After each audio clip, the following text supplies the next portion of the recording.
saree isa gotee isa xiqqeessitee bakka uummattu jalika ulidde jechuudha. Haga xurii kotti kana jala kabaja isaa godhuu jechuudha.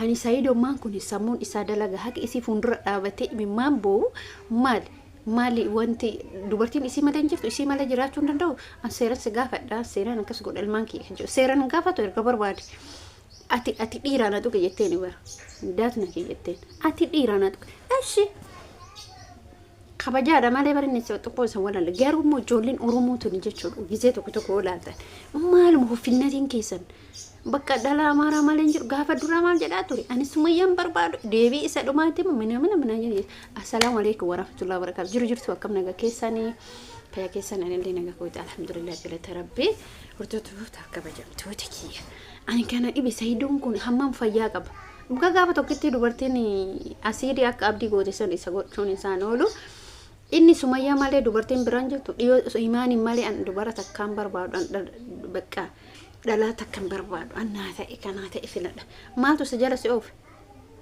maaltu si jala oofe miisinumtuu jedha ijoolleen keenya kun maali garuu anna dhibdanii jirta wallaahi lazim saidoon keessattu bakka akka nama waan maajikii wayinni tattiin sun itti goote hiddi qomca jala maaltu isa oofa hin barbaadu ani naataatee jirti imaan argadhee jira jechaa ture.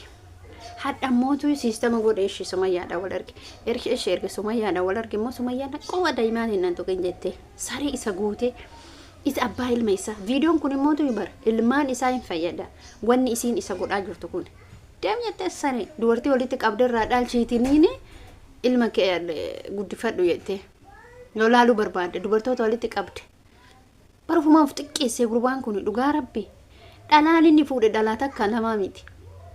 Akawan ani bakka waan isaa bicha naagaluu dira dhugaa tokko gaafa laalan intalli dhugaa qabdi jedha ana kiyyatti intalli Sumayyaan dhugaa qabdi garuu kaballeessa qabamoo isii jalamaa deemaa oola mataan isan dalagu bee isinumtuu laala akkamiti kabaja dhaba bakka dirqama isii malee jiraachuu hin danda'u ilmaan isaa arguu barbaada erguma ilmaan sorry ifama ergu ijoollee isaa arguu barbaade miti jamoo faarguun maal isaa teshaa jedhu erga arguu barbaade seera edaa miti Sumayyaas waamee seeran gaafate odoon taane waraqaa iyyannoo itti barreessuu qaba ilmaan isaa arguu dirqama imma seerri isa heeyyama hamma ijoollee waggaa uf dandeettee waggaa 7 ol tartutti yookiin immoo akka ta'e hin beeku hamma ijoollee murtee mataa ofii fudhattutti uf danda'u qaba hin beektan jechuudha ijoolleen waggaa meeqaa eenyurraa akka abbaa filatte hin dandeetti ijoolleen jechuudha.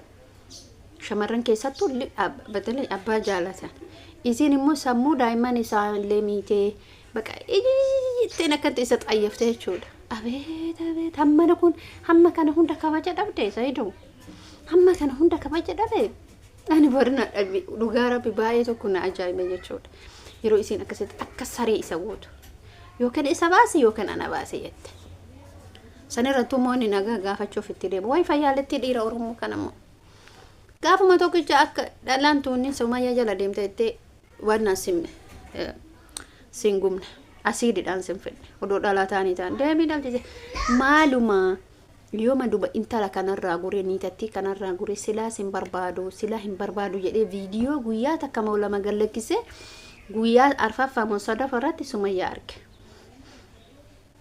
erga wanna laaqee bukeessee jedhetti jechuudha. Tuni immoo intalli maxifoo keessallee isii dhagaa dhagartan dhugaa rabbi dhagaan tokko gaafa dhaanii jan caban namaa laafa tokko jabaata malee tuni immoo intalli seexaana gurraatti seexaana jinnii jechuudha. Sumayyaa jechuun jinnii sammuun isii bakka uma qabe san gadi dhiisu sammuun Sumayyaa isin galee waan qabde gadi dhiiftu akka nama baqqaan turaa miti nama dantaa Saidootti hin qabu. Kanaan ana bakka baay'ee tokko na dhibee hedduu takkatu bakka waan akkas ta'e bichaa wallaahi namni sila waan fedhallee yoo ta'e hamma fedhallee yoo ta'e kana hunda saree naman godhu kabaja xiqqishuu isii kabaja namaa godhu qaba xiqqishuu isii xiqquma isillee taatu garuu isiin immoo wanna takka hawwataa irraa ol baatee jirti jechuudha irraa ol baatee jirti inni erga dubartii sadi fuudhe inni erga dubartii Itoophiyaa seena dubartii sadi fuudhe.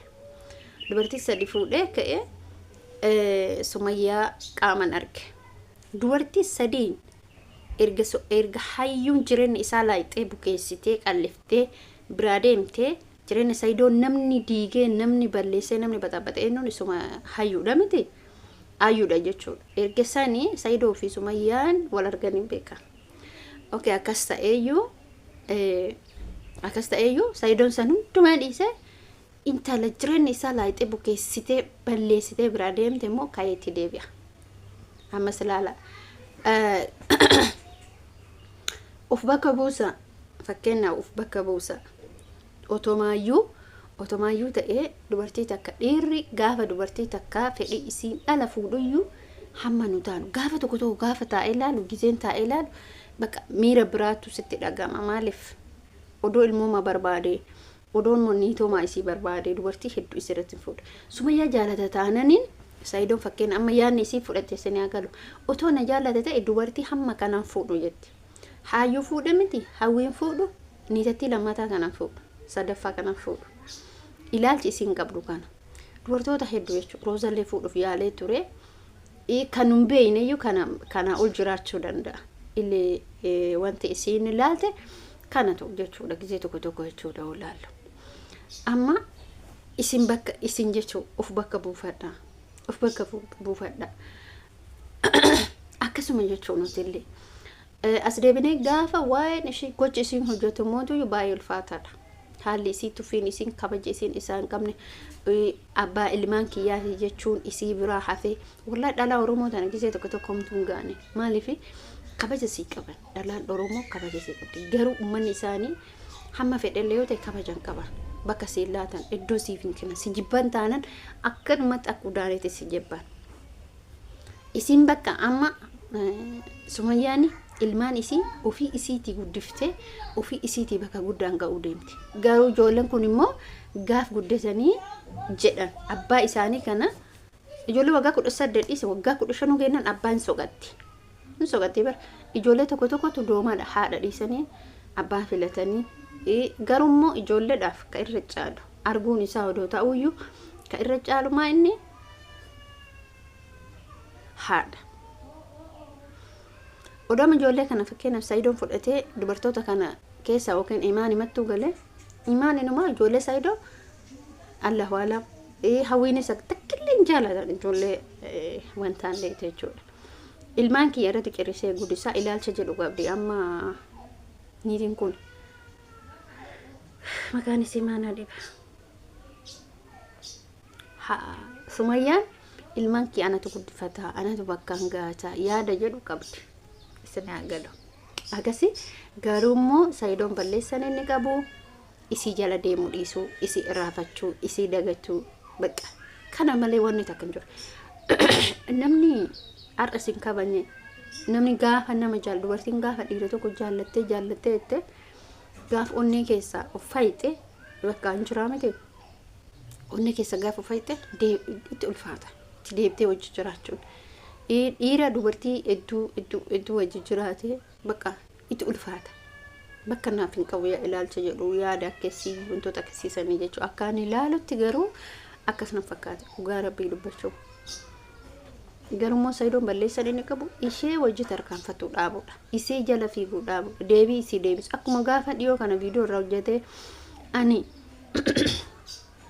Sumayyaan barbaadu jechaa ture san hadha hoo maaliif jala kaata?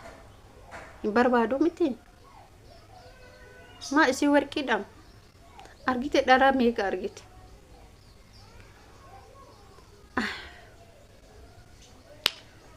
Waan dubbannu wallaallee bara. Hedduu nama dhiba. Hedduu takka nama dhiba. Akkas isin jechuu barbaada. Obboleen kiyya viidiyoo kiyya kana like godha, share godha, subscribe godha. Viidiyoon kiyya deemaan jiru, lallaman jiru akka duraanii ani badee darbee dhufa. Inshallah like godhaati, share godha, subscribe godha. Dagatiin ashi.